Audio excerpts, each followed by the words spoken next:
गोवामधून आम्ही आलो पंजिम साईडला. पंजिम साईडला बघाल तर क्रूज वगैरे आहेत, त्या साईडला आम्ही आलो. जसं तुम्ही बघाल ते कलरफुल जे घरं आहेत सगळीकडे ते फिरले आम्ही. त्यानंतर आम्ही आलो हे क्रूज साईडला. सो तुम्ही इथे बघू शकता क्रूजचा वगैरे नजारा. त्यांची जी इव्हनिंगला जी लाईट्स वगैरे आहेत ते ऑसम दिसतात, ॲक्च्युली मस्त वाटतात. आणि दुसऱ्या दिवशी आम्ही जाणार होतो क्रूजमध्ये आणि हे आदल्या दिवशी आम्ही जस्ट त्या साईडला आलेलो म्हणून इथून बघितलं, राऊंड मारला आम्ही इथे.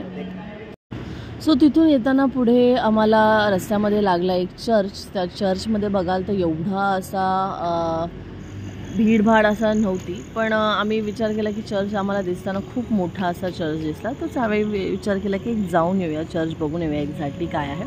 सो आम्ही तिथे चर्च बघून आला. आय थिंक हा प्रायव्हेट कोणाचा चर्च होता, पण तरी पण आम्हाला एंट्री तिथे दिली त्यांनी. सो आम्ही असंच नॉर्मल चर्च फक्त बघून आलो.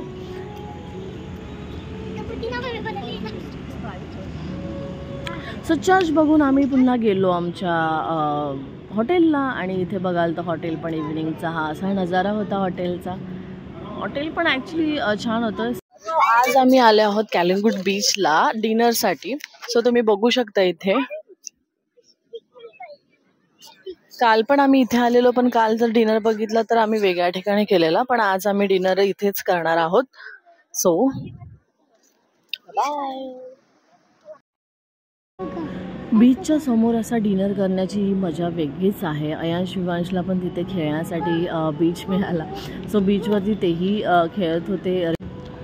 त्यांना खेळण्यासाठी छान असे सँड मिळाले. पण इथे सिरियसली म्हणजे एकदम पीसफुल असं वाटत होतं डिनर करण्यासाठी.